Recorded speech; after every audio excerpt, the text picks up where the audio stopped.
আসসালামু আলাইকুম। দুঃশাসনের নানা যন্ত্রণাকর এবং রোমহর্ষক কাহিনী বেরোচ্ছে।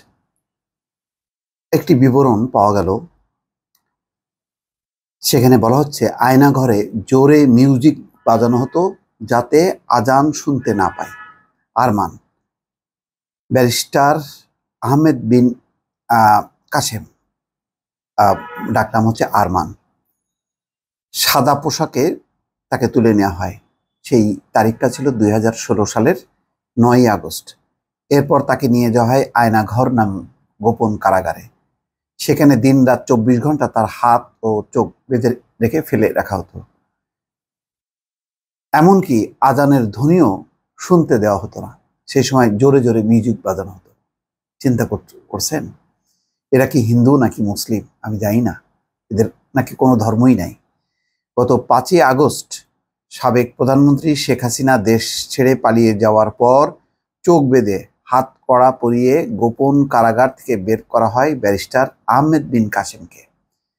40 বছর বয়সী আহমেদকে একটি গাড়ি থেকে ঢাকার উত্তরা উপকণ্ঠে একটি কর্দমাক্ত খালে বা খাদে ফেলে দেওয়া হয়। দেখেন, যেদিন 5ই আগস্ট শেখ হাসিনা দেশ ছেড়ে চলে যায়, তখন এই অপরাধীরা তাদের অপরাধ মুক্ত করার জন্য দ্রুত ওই আহমেদ বিন কাসেমকে, ব্যারিস্টার, তাকে গাড়িতে নেয় এবং ঢাকার উপকণ্ঠে একটা কর্দমাক্ত খাদে ফেলে পালায় যায়। তার মানে তারা যাতে আর দোষী সাব্যস্ত না হয়। তিনি এএফপিকে বলেন, বিদেশি একটা বার্তা সংস্থায় বলেন, 8 বছর এই প্রথম আমি তাজা বাতাস পেলাম। চিন্তা করছেন, 8 বছরের মধ্যে সে একটা খোলা জায়গার বাতাস পেল। আমি ভেবেছিলাম ওরা আমাকে মেরে ফেলবে। 8 বছরের অন্ধকার জীবনের ভয়াল অভিজ্ঞতার কথা তিনি জানিয়েছেন গণমাধ্যমকে। প্রায় 8 বছর আরমানকে দুর্বিষহ যন্ত্রণাদায়ক সময় পার করতে হয়েছে। বন্দিশালার নির্যাতন যেন হার মানায় কল্পিত গল্পকেও।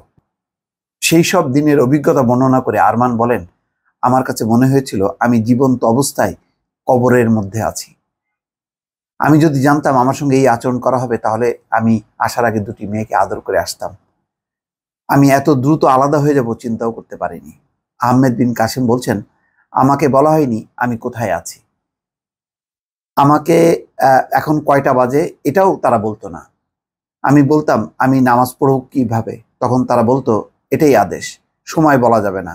আশেপাশে মসজিদ ছিল, আজান শোনা যেত।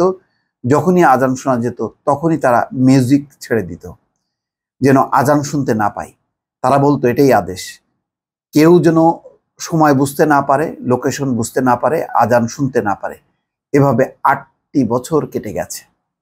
এরা মানুষ, এরা মানুষ। দর্শক, চিন্তা করেন, 8 বছর, 8 দিন না। সেদিন জিয়াউল হাসান বলছেন যে আমি 8 দিন আয়নাঘরে ছিলাম, তাই তার সহ্য হয়নি। আর এরা 8 বছর ছিল। বাঁচতে পারে কেউ? অনেক মানুষ হয়তো মারা গেছে, তার তো কোনো খোঁজই নেই। আজকে যদি এই ব্যারিস্টার সাহেবও মারা যেতেন, তার তো কোনো নেই, চিহ্ন নেই। মারা গেছেন, গেছে, তারপরে কোথায় অজ্ঞাত লাশ, কোথায় শুকায় টুকায় হাড়গোড় নিয়ে ফেলে দিত। ভয়ঙ্কর। এগুলি করলে আপনি কি হিটলারের সাথে কাদের কোন শাসনের সাথে আপনি তুলনা করবেন? শেখ হাসিনার শাসনকে। বলছেন যে এভাবে 8টি বছর কেটে গেছে, একমাত্র ধর্মীয় ও আধ্যাত্মিক বিশ্বাসই আমাকে বাঁচিয়ে রেখেছে। কাঁদতে কাঁদতে চোখের পানি শুকিয়ে গেছে ব্যারিস্টার আরমানের। 8 বছর পর মায়ের কাছে ফিরে আসাটা আরমানের কাছে কল্পনারও অতীত, স্বপ্নের মতো। আরমানের কাছে সময়টা এক বিভীষিকাময় অধ্যায়। 2016 সালে আরমানের আকাশ গুটিয়ে যায় পৃথিবীর আলো থেকে। শুরু হয় অচেনা অন্ধকারে চোখ বাঁধা এক অধ্যায়ের। জীবনের 8টা বছর কালো কাপড়ে বাঁধা ছিল আরমানের 2টি চোখ। আরমান বলেন, 24 ঘন্টা চোখ বেঁধে রাখা হতো। নাক থেকে কপাল পর্যন্ত চোখটা বাঁধা থাকতে হবে যেন সামনে যিনি থাকবেন তাকে দেখা না যায়, এমনকি দিনের আলোটাও যেন দেখা না যায়।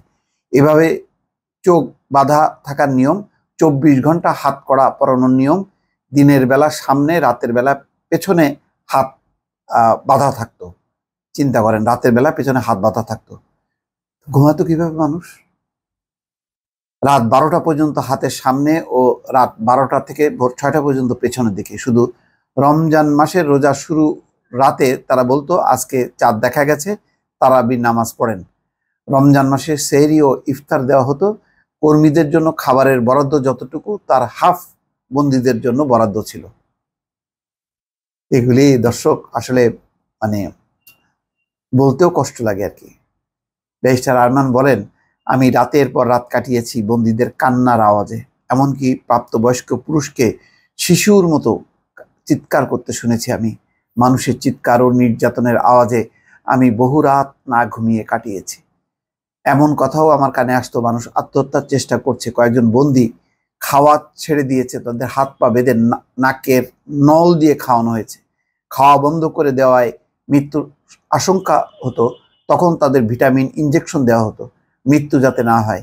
বন্দীদের মৃত্যুর চেয়ে খারাপ অভিজ্ঞতা দেওয়া হয়, অর্থাৎ মারা গেলে তো সে তো যন্ত্রণা পাবে না, সেই কারণে তাকে মৃত্যুর সুযোগও দেওয়া হতো না।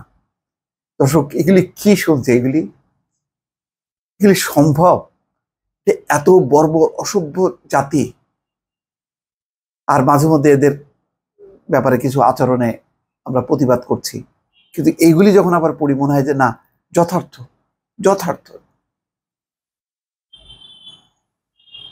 কি বলবো দর্শক, ভালো থাকবেন, আল্লাহ হাফেজ।